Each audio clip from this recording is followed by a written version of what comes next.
warm-up, or the warm-up for yesterday's stuff, has the graphing of the exponential. There's no E on this one, but keep in mind that the E graph is similar to your exponential. And then we'll get into the interest ones in a minute. So this says graph f of x and g of x and describe the transformations that yield the graph of g. So I'm going to start with a t-chart because that's how you're going to do it on your quiz. I actually will give you the t-chart. It will be empty. You will identify what points you're plugging in. You'll then plug those points in. So if I'm doing f of x, I'd get 2 to the negative 1, 2 to the 0, and 2 to the first. And what's 2 to the negative 1? 1/2. 2 to the first? 2 to the first is 2. 2 to the 0 is 1. So this is 1/2, 1, 2. And then I want to plot those points. So negative 1, 1/2, 0, 1, 1, 2. So what do I know about the horizontal asymptote on this graph? It's at 0. So my horizontal asymptote is y equals 0. What's the domain of f of x?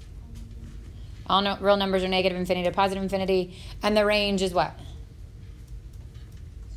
0 to positive infinity with a parentheses on the 0. So that's all for the f of x. Now the g of x, I could do the same thing because honestly, if you are given a question like this on your quiz, it's going to go straight to something like g of x. It won't ask you to first graph it and then use the transformations. So if I wanted to go straight to graphing this one, I would do the same thing, set up my t-chart, and I'd plug in negative 1. So 2 to the negative 1 minus 2, 2 to the 0 minus 2, and 2 to the first minus 2. And here I get 1/2 minus 2, which is negative 1.5. Here I get 1 minus 2, which is negative 1. And here I get 2 minus 2, which is 0.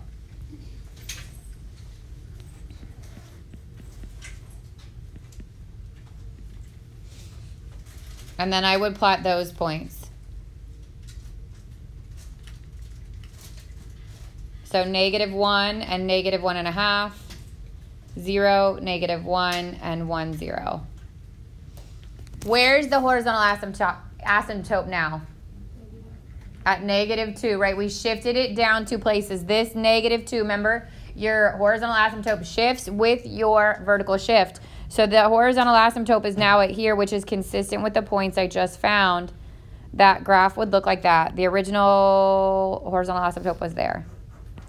So of my shifted graph, which is shifted down 2 places, my horizontal asymptote is now at y equals negative 2, and my domain is still negative infinity to positive infinity, but my range also shifted to negative 2 to positive infinity. So make sure you'd be able to graph them independently. Make sure you'd be able to understand the transformation. Make sure you'd be able to find the horizontal asymptotes, the domain, and the range.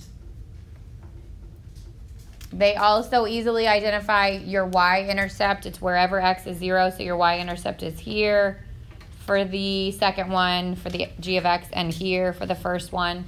So it'd be 0, 1, and 0, negative 1. Okay, I could ask you that question as well. Questions on the graphs? Okay, then came the interest problem. So this says determine the balance for $3,200 invested at 2% for 20 years, compounded A, monthly, B, continuously.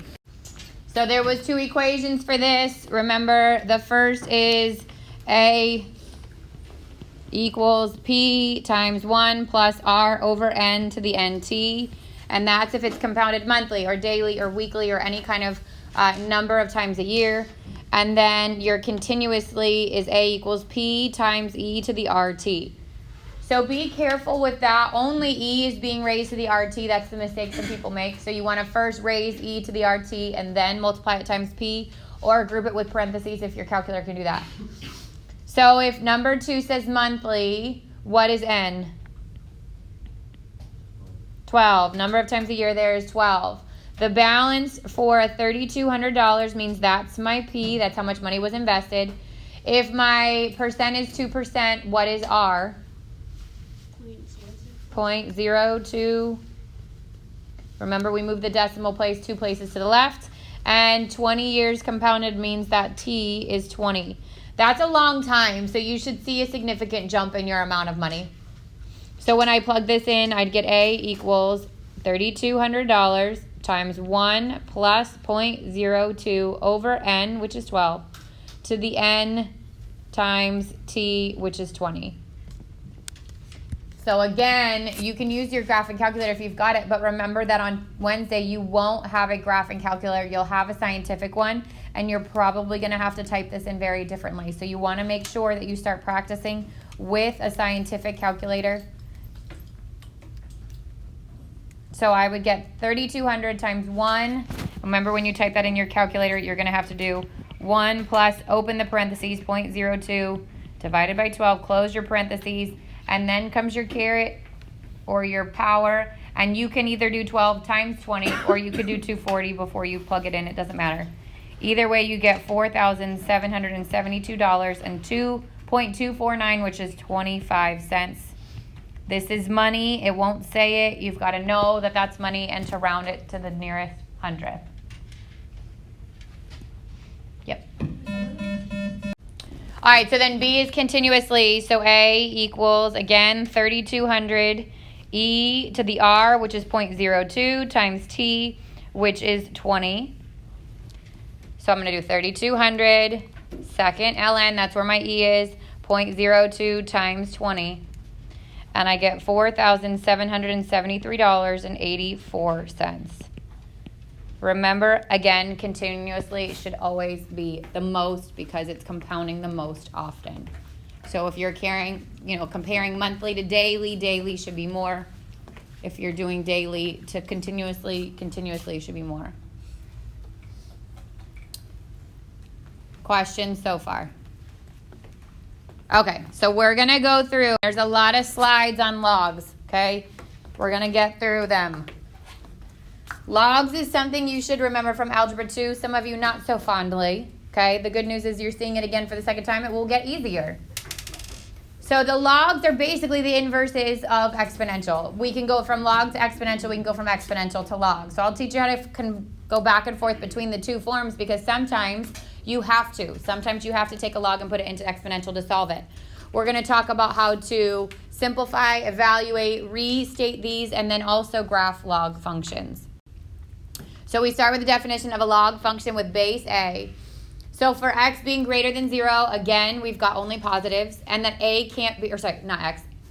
A has to be greater than 0, also positives, and A cannot equal 1 because then it's constant.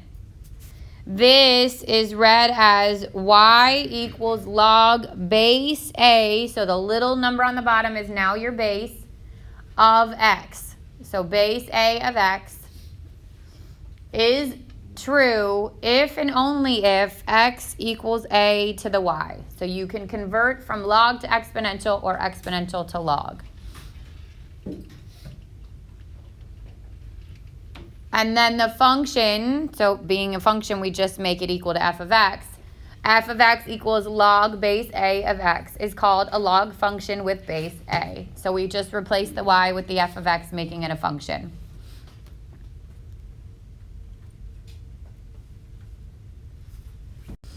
So going from log to exponential or exponential log is the first thing we're going to do.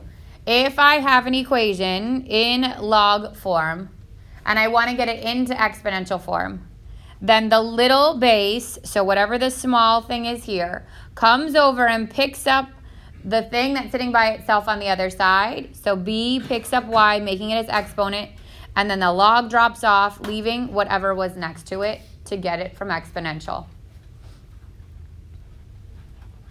So if you think about logs by way of like high school relationships, they never stay together, okay? So the two that start as a pair, whether you're going from log to exponential or exponential to log, will always break apart, okay? Maybe not your perfect little high school relationship, whoever's sitting there like, mine will last forever. Yours will last forever. But most of them break up, just like the logs and the exponentials, okay? So this is a pair. When I rewrite that, they won't be a pair any longer. Here, they are a pair. When I rewrite this, they will no longer be together. Think about what we call this in exponential form. That's the base, right? That's the base on the exponential function. So where does the base go on the log?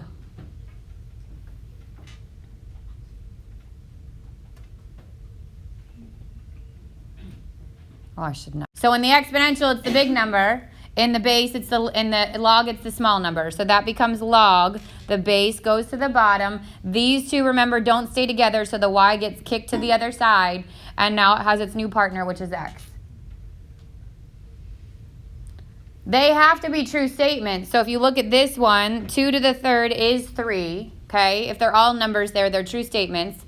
So that's an exponential form. This is my base, which goes to the bottom of the log. These don't stay together, so the 3 goes to the other side, and the 8 comes over with the 2 and joins the log. So if you're going from log to exponential, the little one comes over, picks up the one on the other side, and leaves this alone. So 2 to the third equals 8. If you're working the other way, the base becomes the base, the two numbers break apart, and the other side comes to join. So that's the first thing. Just rewrite each equation in the equivalent exponential form. So you want to convert this to exponential. So 4 log base 2 of x should become what in exponential? 2 to the 4th equals x. Good. 2 to the 4th equals x. The 2 comes over, picks up the 4, drops off, leaving the x alone. X equals log base 3 of 9 becomes? 3 to the x equals 9. So we're not even solving these yet. Obviously, eventually we're going to start solving these. But for right now, we're not even solving them. You're just rewriting them. Example 2 is the other way around. It's starting out as an exponential function, and we want to rewrite it as a log function. So b to the 4th equals 16 would be rewritten as what? You're both right. Log base b of 16 equals 4. And then log base 5 of x equals 2. Questions so far? Because if you don't get that, you're not going to get anything moving forward. Okay. Okay, then you get using your calculator, okay? Or sorry, without using your calculator.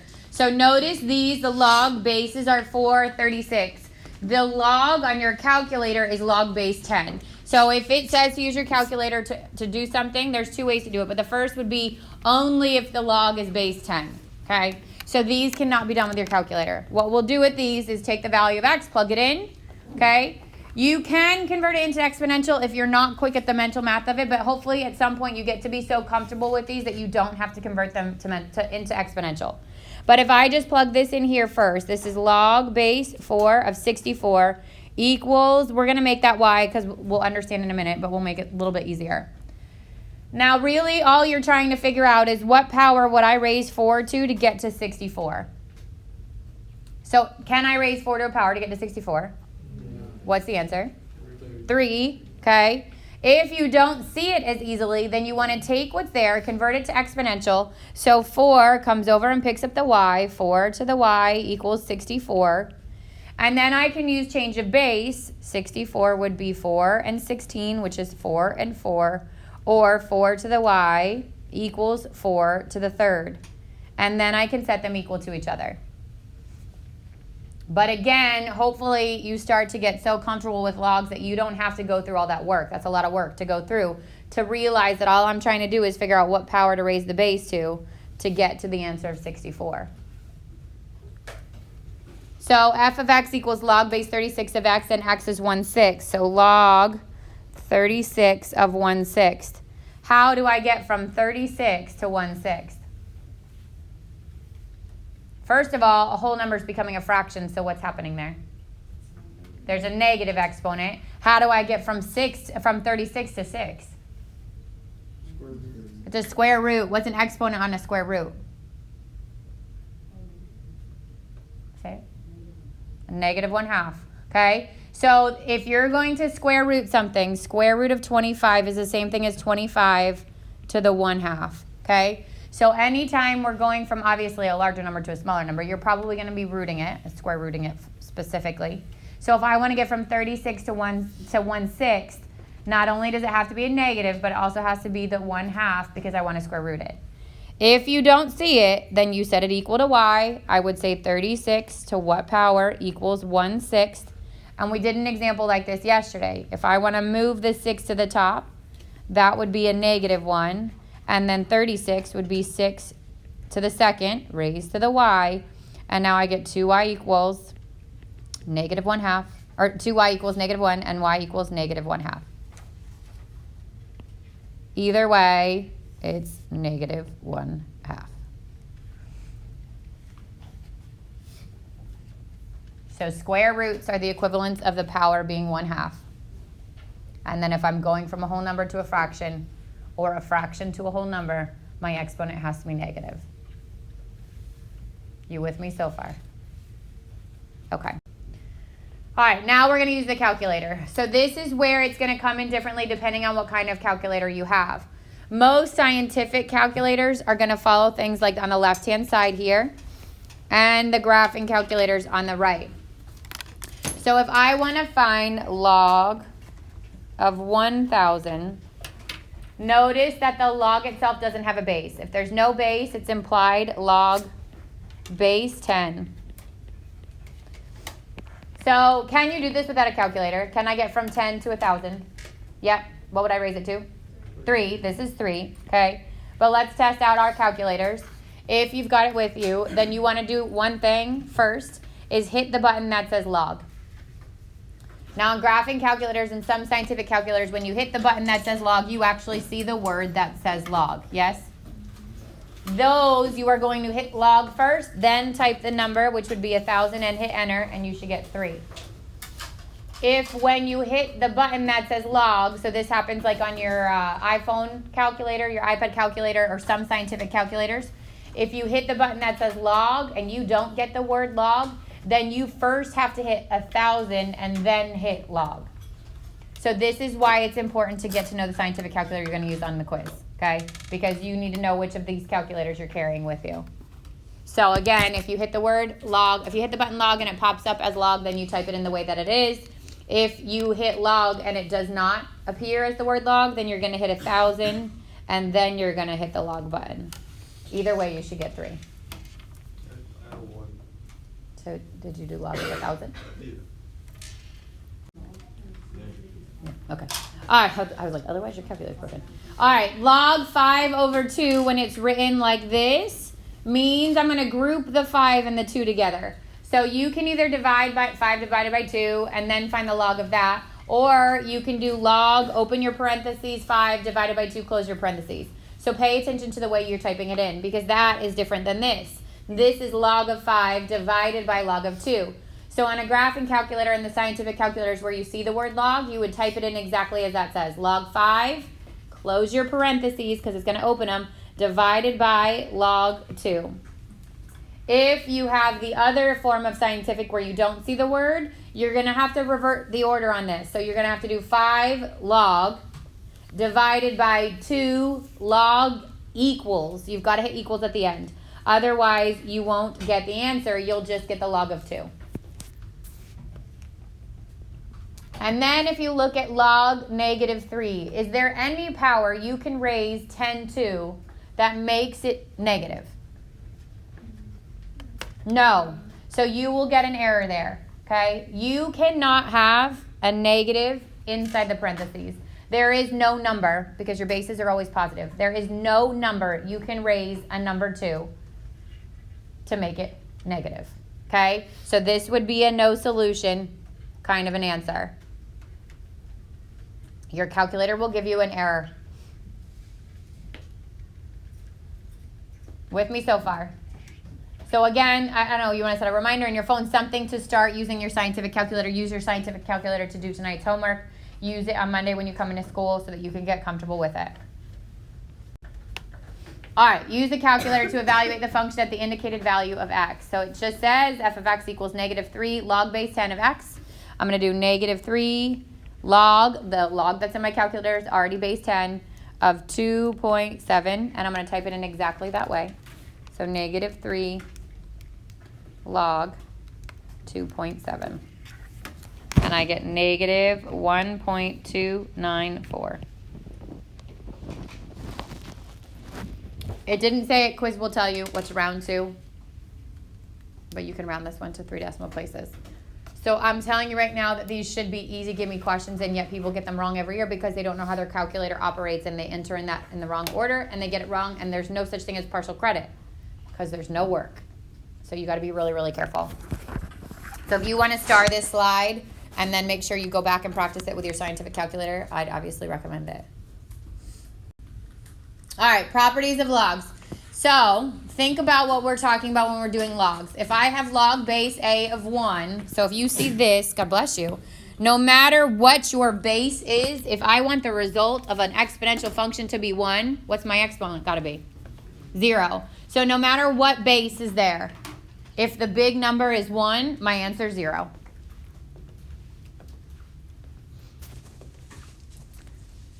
If the base and the big number are the same, you're raising something to make it stay the same, the exponent has to be 1. So again, no matter what that number is, if it was log base 121 of 121, that answer is 1. So if the base and the big part of it are the same, then the answer is just 1.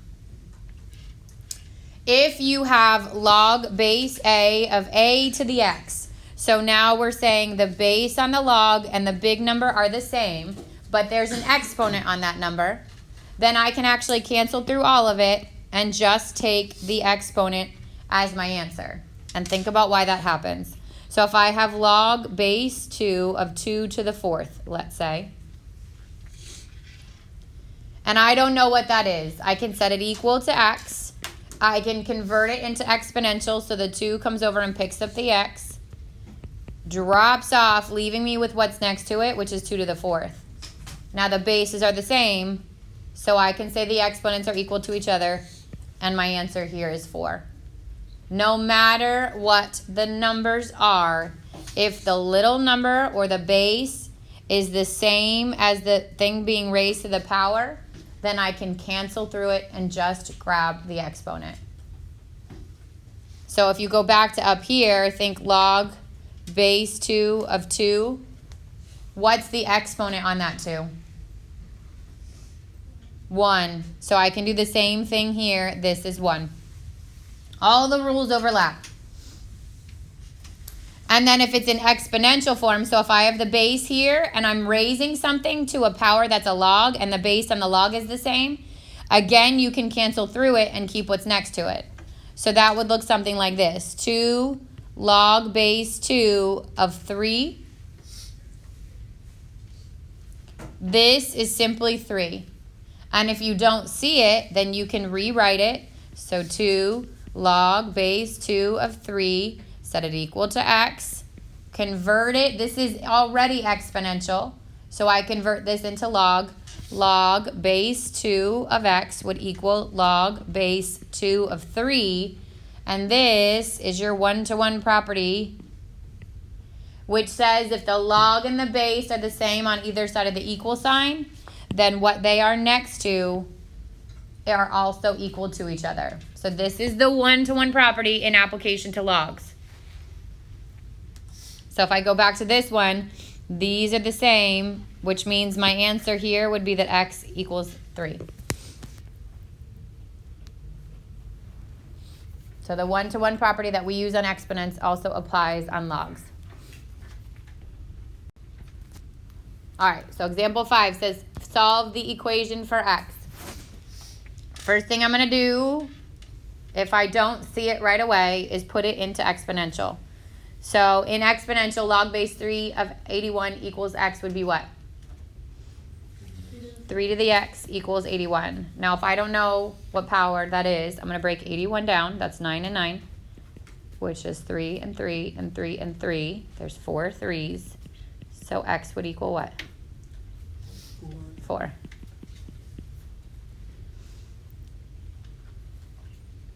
How about b? Can you get it without going exponential? What makes a base become 1? 0. If you don't see it, then you convert it. 5 to the x equals 1. There's no factor tree you can use there. you have to know that the way to get 1 is to raise it to a 0 power. Questions on those? All right, try them. See if you could figure it out on your own. All right, so A should be 15 because the base and the base on the log are the same. You can cancel it out and leave what's next to it. B should be 3 because the same reason but in reverse. The base on the log and the base on the exponential part are the same. You can cancel those out.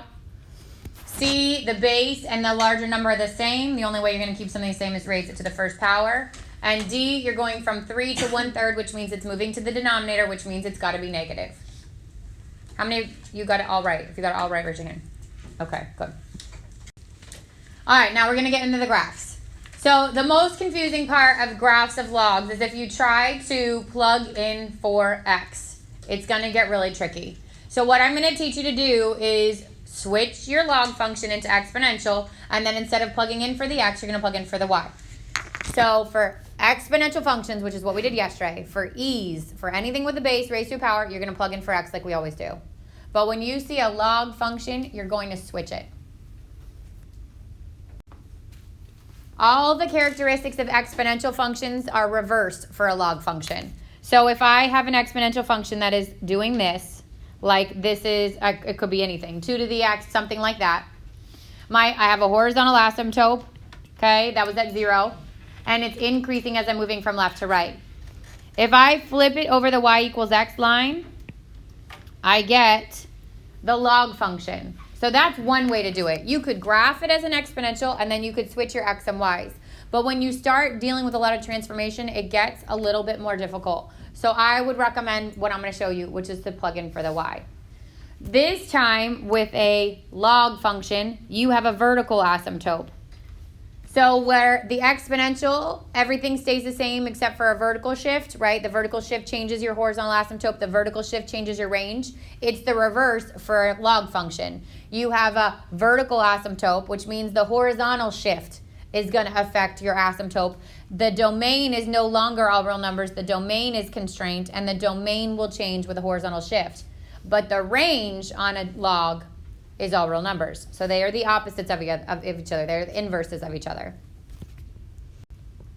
So we just said this. Domain of a log function is dependent upon the horizontal shift. So the range now is all real numbers for a log function. Remember, exponential, the domain is all real numbers. It's the opposite for logs. And the domain is all positive real numbers, 0 to positive infinity, and shifts with a horizontal shift. How do you know there's a horizontal shift based on an equation?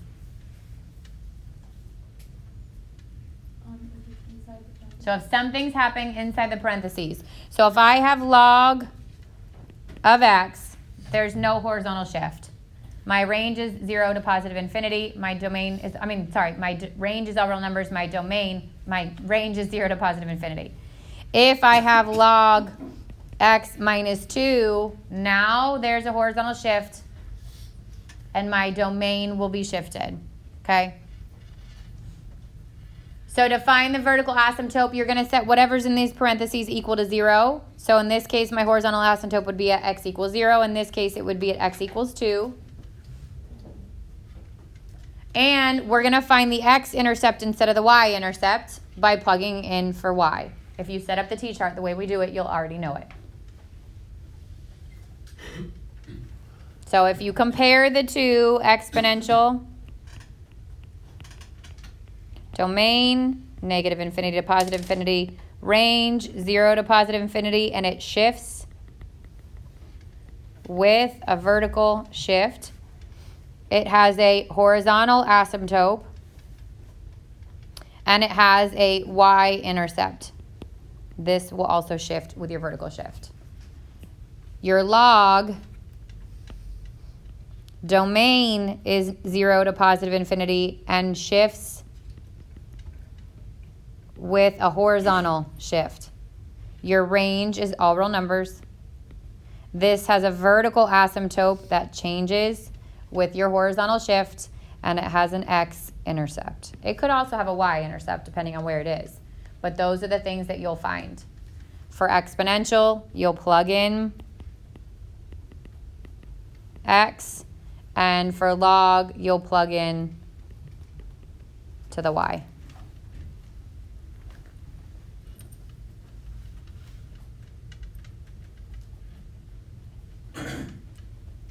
Transformations of log functions, same as everything else. If I add or subtract after the log or before it, but it's separate from it, it's not in parentheses, then it's a shift up or down. If I add inside the parentheses or subtract inside the parentheses, it's a shift, adding to the left, subtracting to the right. If there's a negative on the front of the log, so my log normally looks like this. If there's a negative on the front, this is an upside down, so it shifts. And if there's a negative on the inside, it's going to point left. So it's going to flip over the y.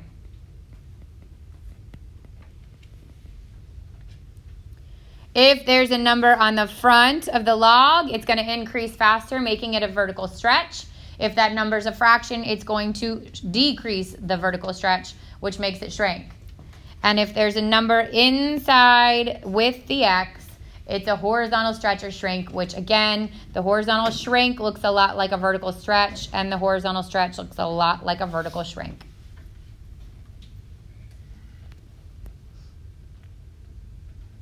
Same as the exponential, it's just the initial parent function that's different. Okay, so we're going to graph both of these.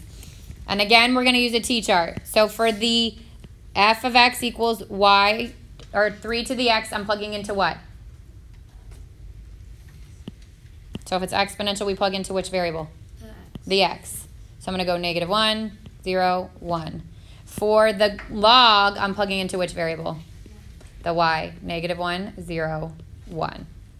So we did this a bunch yesterday. 3 to the negative 1 is 1/3. 3 to the 0 is 1. 3 to the first is 3. Negative 1, 1/3. 0, 1, 1, 3. There's my exponential function. The log function I'm going to first write as an exponential. So y equals log base 3 of x. The 3 comes over, picks up the y, drops off, leaving the x by itself.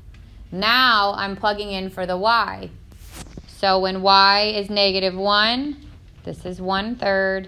When y is 0, this is 1. When y is 1, this is 3. Be careful and make sure you put them on the right letter. That's the other mistake people make.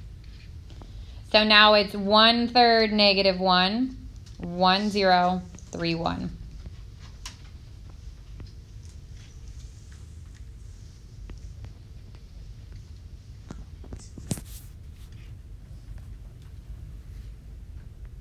The exponential has a horizontal asymptote at y equals 0. It has an x-intercept at 0, 1. Domain is all real numbers. Range, if you just mute her, she won't have trouble anymore. 0 to positive infinity. The log function has a vertical asymptote at x equals 0.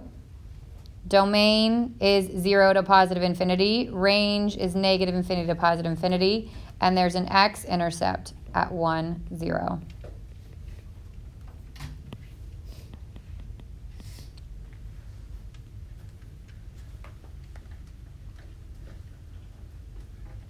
In your quiz, you will graph these independently of each other, and they're not just going to be obviously just the parent function. You're going to have some sort of transformation.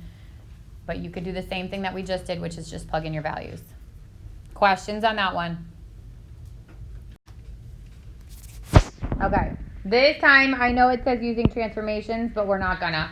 We're going to talk about what would happen if I went straight from my original function.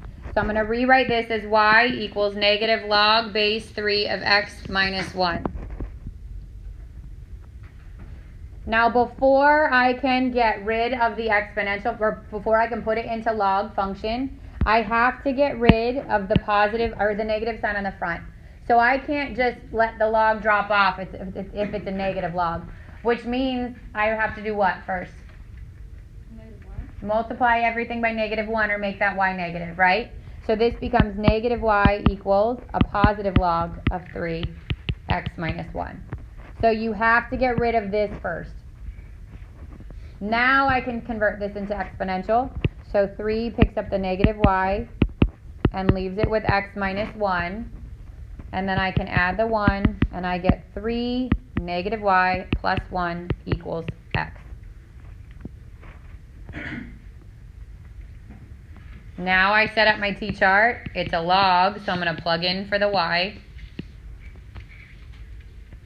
3 to the negative 1 plus 1. 3 to the -0 plus 1. 3 to the -1 plus 1. And I get 3 to the first plus 1 or 4. 3 to the -0 plus 1 plus 1, which is 2. 3 to the negative first, 1/3 plus 1, 1 and 1/3.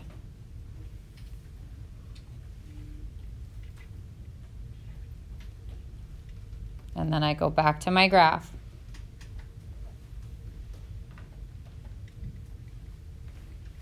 So 4 and -1, 2 and 0, 1 and 1/3 and 1. Where's my vertical asymptote? Do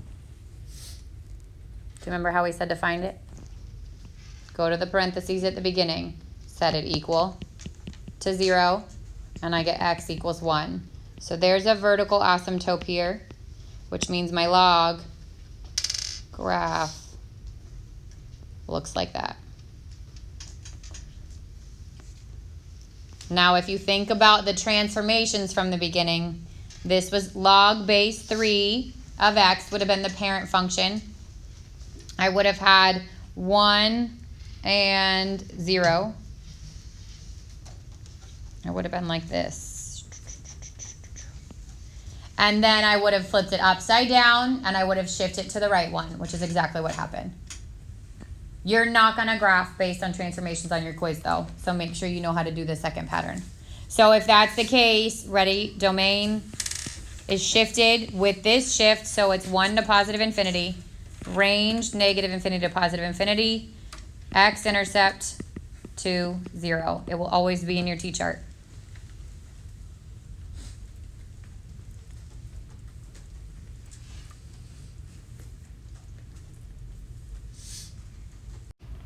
Okay, it says find the domain, the x-intercept, the vertical asymptote of the log function, then sketch its graph. So again, before we even start plugging in points, what's the domain? Is there a horizontal shift? Yes, where? 5 to the right, which means my domain is 5 to positive infinity. My vertical asymptote is what? X equals 5. I'm going to convert this to y equals log base 4 of x minus 5. And then put it into exponential. 4 to the y, this drops off, equals x minus 5. 4 to the y plus 5 equals x. Then comes my points, x, y, -1, 0, 1. 4 to the -1 plus 5. 4 to the 0 plus 5. 4 to the first plus 5.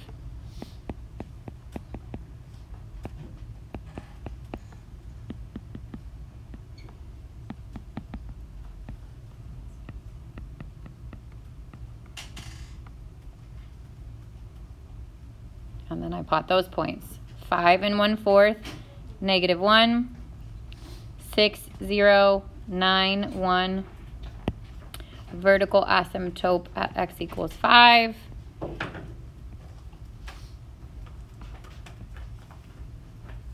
X-intercept, again, from the middle of my t-chart, 6, 0, and also from my graph.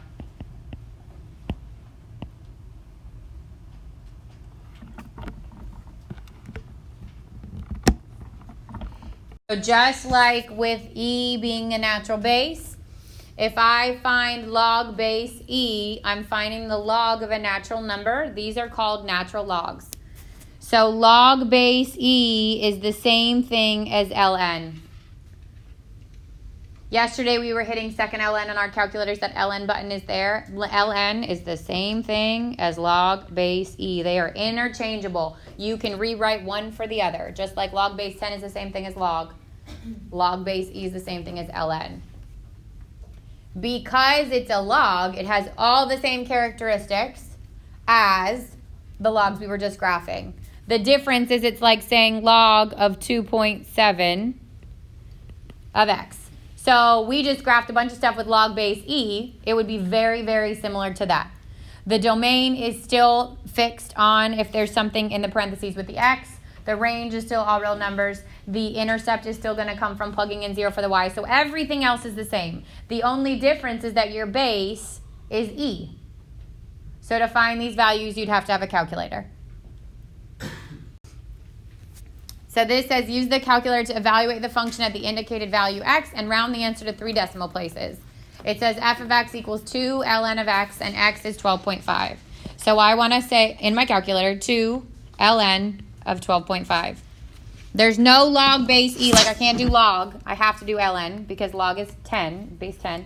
So you just find that ln button. Again, it would be 2. I'm going to hit ln. It's going to open the parentheses, 12.5, hit enter, and you get 5.0514 or 051. Again, should be super easy. You just can't get any partial credit if you get it wrong, so be really careful.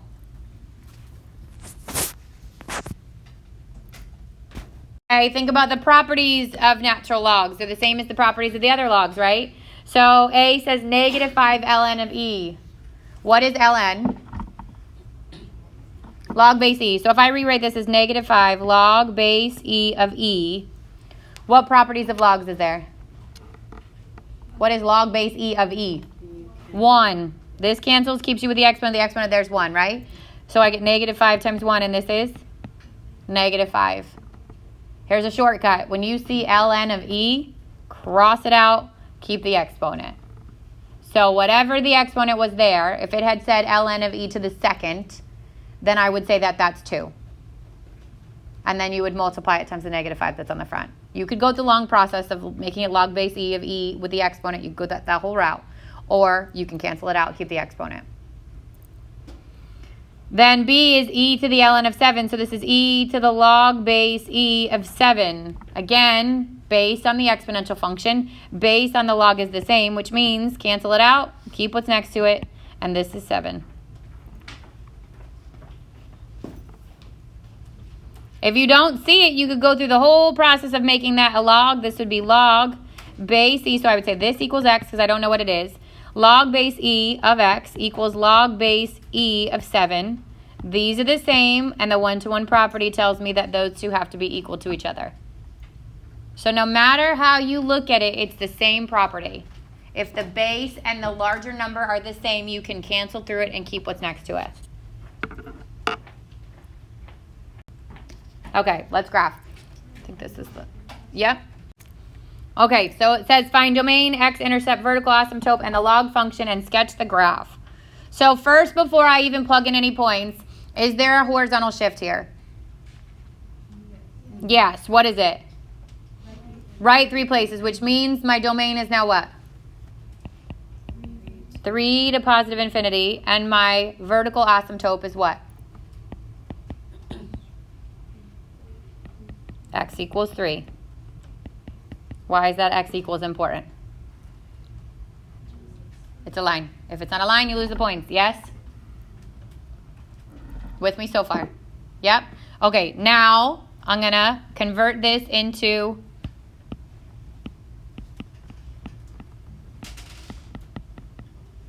log first. So y equals log base e of x minus 3.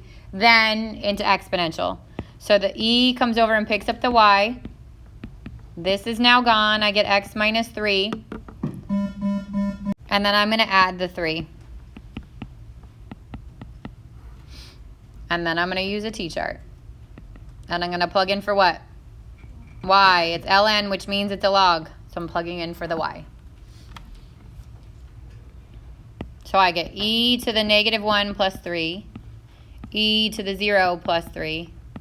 And e to the first plus 3. Now the only one you really need your calculator for is the first one. Because what's e to the 0? 1.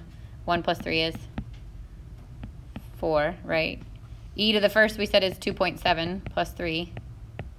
That's 5.7. And then you can use your calculator. E to the negative 1, 0.367 plus 3, 3.4.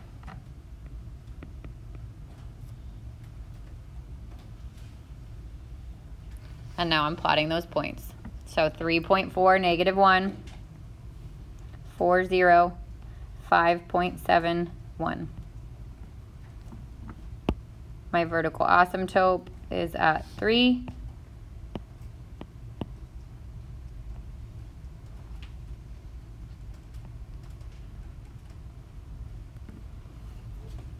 I found my domain already. I found my vertical asymptote. God bless you. Then it says x-intercept, which is the middle point on my t-chart, 4, 0.